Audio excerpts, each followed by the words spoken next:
आता त्यांनी देखील निकी सुरू होती, त्याच्यामुळे मी इकडे आलो आणि इकडे वेगवेगळ्या भागातले लोक, सोलापूर जिल्ह्यातले, आमच्या सांगली दिवसकोटवाड परिसरातले, पुण्यातले, पिंपरी मधले असे लोक येत होते, भेटत होते.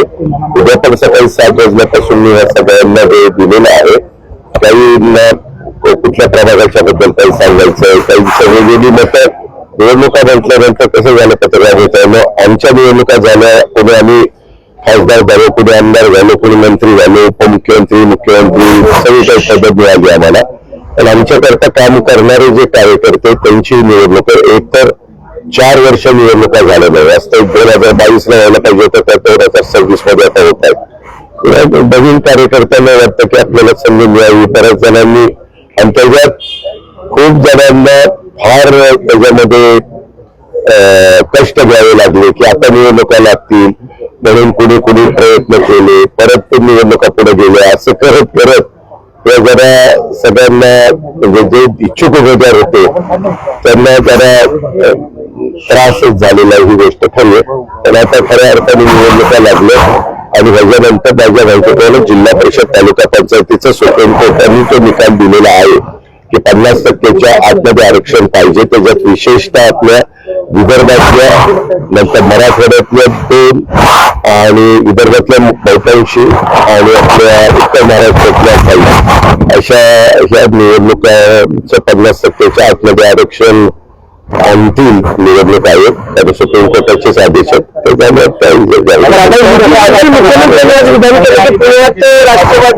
सोबत लढणार नाही, शेवटी राज्याचे ते प्रमुख आहेत आणि त्यांना जे योग्य वाटतं ते स्टेटमेंट त्यांनी केलेलं आहे.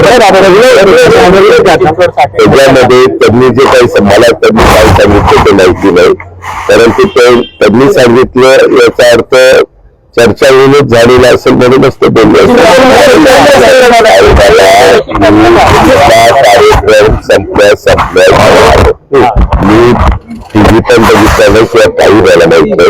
मुख्यमंत्र्यांनी काय स्टेटमेंट केलं, मी तर तुम्हाला म्हणतोय की मुख्यमंत्र्यांचं स्टेटमेंट जे झालेलं आहे ते निश्चितपणे आम्ही अनेकदा एकत्र बसतो, चर्चा करतो, त्याच अनुषंगाने त्यांनी केलं.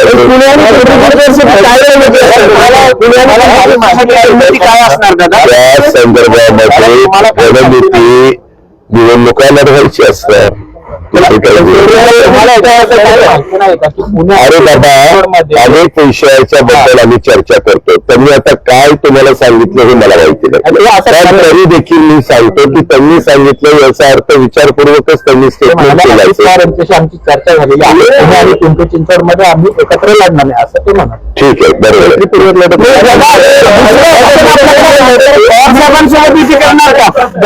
राष्ट्रवादीची युती दोन्ही राष्ट्रवादी. अरे दादा, आत्ता निवडणूक जाहीर झाली, तुला काय जरा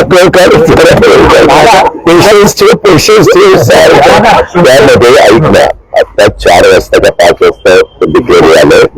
आता सगळीकडे त्याचा बोगाटा झालेला आहे. आता बरेच जण वेगवेगळ्या ठिकाणी उमेदवारी मागण्याचा प्रयत्न करतायत आणि वेगवेगळे पक्ष कसे प्रभात स्ट्रॉंग होतील अशा प्रकारचा प्रयत्न करतायत. आता ते आम्ही काय केलं, मागे 15 वर्ष लोक महाविकास आघाडीमध्ये काम करत असताना आम्ही आणि काँग्रेसवाले काय करायचो किंवा आमचे मित्रपक्ष शेका पक्ष होता तेव्हा किंवा इतर RPI आठवडीच आमच्याबरोबर काही काळाच होते, तर त्या काळामध्ये आम्ही स्थानिक जी काही जिल्हा असेल किंवा कॉर्पोरेशनला स्थानिक ते शहर असेल तिथल्या जिल्हाध्यक्षांना आणि तिथले जे काही आजी माजी पदाधिकारी आमदार खासदारांना ते अधिकार द्यायचे की तिथली राजकीय परिस्थिती बघून तुम्ही तुमचे निर्णय घ्या आणि तशा पद्धतीने ते निर्णय घ्यायचे आणि निवडणुका व्हायच्या. एकमेकांना घेतलं जातं, म्हणजे शिवसेनेचे पदाधिकारी घेतले जातात, भाजप शिवसेनेचे पदाधिकारी घेतले. आज देवेंद्र फडणवीस बोलताना असं म्हणाले की शिंदे आणि आमच्यामध्ये असं ठरलं की एकमेकांचे पदाधिकारी पक्षामध्ये घ्यायचं नाही, मात्र तुमच्या पक्षाबद्दल काय बोललेलं आहे. आगामी काळामध्ये तुमच्या पक्षातले नेते पदाधिकारी सुद्धा घेण्यासाठी त्यांनी ग्रीन सिग्नल दिलेलं आहे असं केलं ते म्हणून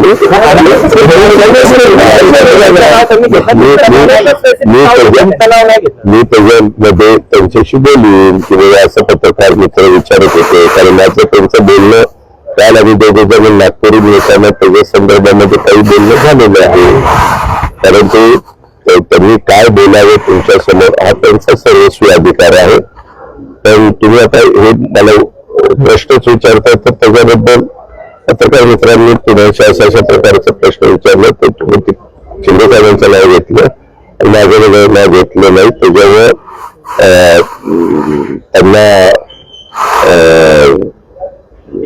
एक बातमी त्याच्यातनं होऊ शकते किंवा तुमच्या पुण्याच्या सूत्रांच्या माहितीनुसार अरे तर ते तसं बोलले, परंतु तुम्ही त्याचा अर्थ मराठी भाषेचा कसा अर्थ काढावा तसा काढता शिंदेचं नाव घेतलं तुमचं घेतलं त्याच्यामुळे कधी विचार केला बाबा, शिवसेना असणार तुम्ही कुणाशी इतर पक्षांशी एकत्र घेणार आहात अजून मी ठरवलेलं नाहीये. योग्य वेळी योग्य निर्णय घेऊ. उमेदवारी अर्ज भरायच्या आधीपर्यंत राजकारण फार चांगलं करतं. मला अजित पवारला पिंपरी चिंचवडचं राजकारण फार चांगलं करतं. दुसऱ्यांचा फायदा होईल म्हणून आम्हाला वेगळं लावायचं.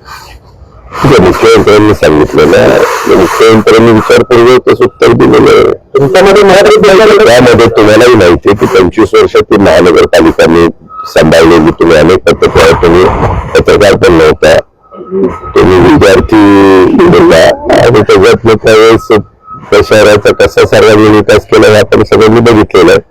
परंतु दुर्दैवाने माझ्यातलेच बरेच जण 2017ला बाजूला गेले आणि त्यामुळे तिथं भाजपच महानगरपालिका आलेली आपण पाहिजे. पण तुमचं काम आम्ही बघत होतो, म्हणजे अनेकदा पिंपरी चिंचवडमध्ये तुमचं नाव घेतलं जायचं.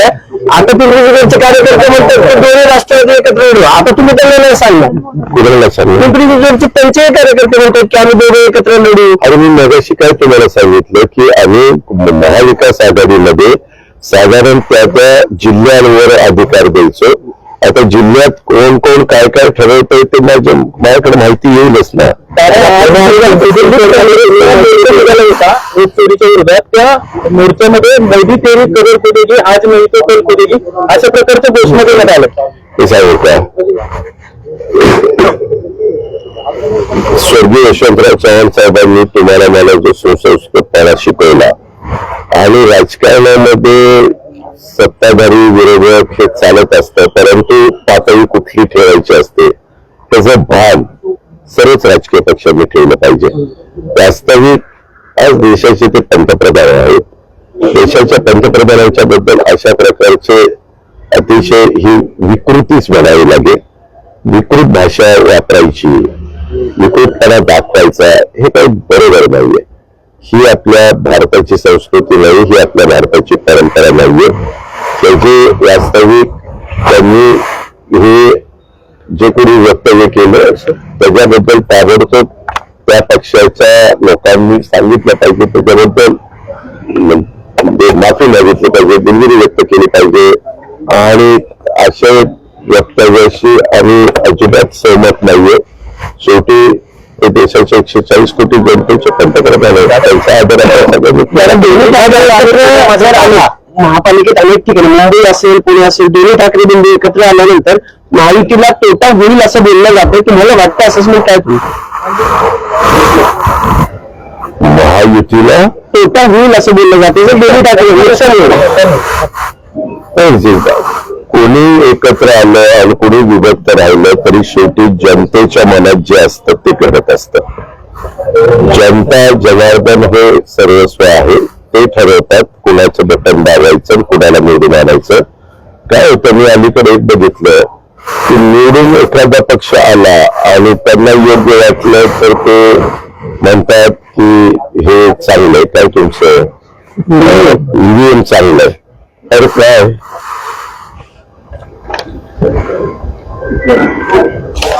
ईव्हीएम चांगलंय अशा पद्धतीने काहीतरी ते बोलतात. आणि जर नाही म्हटलं तर पराभूत झालं की म्हणायचं ईव्हीएम वर दोष टाकलायचा. हे पण बरोबर नाही, कारण तुम्ही बघा ना, महायुतीला आम्हाला लोकसभेला 31 जागा आमच्या पराभूत झाल्या, अवघ्या 17 जागा आल्या. त्यावेळेस त्यांना सगळ्यांना ईव्हीएम चांगलं वाटलं आम्ही EVM बद्दल काही बोललो नाही, कारण तो जनतेने दिलेला कौल होता. परंतु तोच लाडक्या बहिणींच्या निर्णयामुळे आणि शेतकऱ्यांच्या निर्णयामुळे बदल झाला 5 महिन्यांनी, की लगेच EVM ला दोष द्यायला सुरुवात केली. आणि ही गोष्ट मी मान्य करू, काही काही ठिकाणी दुबार नावं, तिबार नावं किंवा एका मतदारसंघातली नावं दुसऱ्या भागात, अशा गोष्टी झाल्या आणि त्याचा अनुभव सगळ्यांनीच घेतला. याच्याबद्दल मी रवींद्र चव्हाण साहेबांचं पण स्टेटमेंट ऐकलं. माझ्याकडे पण बऱ्याच तक्रारी आल्या, मी पण माझ्याकडे तक्रार आल्यानंतर त्या जिल्ह्यातल्या जिल्हाधिकाऱ्यांना सांगायचं की तपासून घ्या, किंवा माझ्याकडे पण काही असे पुरावे दाखवले गेले, होतो तोच, पण 3 ठिकाणी 3 नावं, उगीच किरकोळ असा बदल, अशाही पद्धतीनं झालं. आमचं म्हणणं की असं ज्यावेळेस होतं त्यावेळेस याद्या बनवणाऱ्या अधिकाऱ्यांनी आणि निवडणूक आयोगाने त्या पूर्णपणे पारदर्शक कशा राहतील, त्याच्यामध्ये कधी कधी समजा एखादा एरिया मला मतदान करणारा नसेल तर तो अख्खाच्या अख्खा उचलतात आणि शेजारी देतात टाकून आणि तेवढी नावं कमी करतात. आणि मग ज्यावेळेस वोटिंगच्या वेळेस तो मतदार जातो त्याच वेळेस त्याला कळतं अरे माझं नाव नाही, माझं नाव नाही, मग कोणतरी सांगतं अरे तुझं नाव पलीकडे आहे. असं पण होता कामा नये.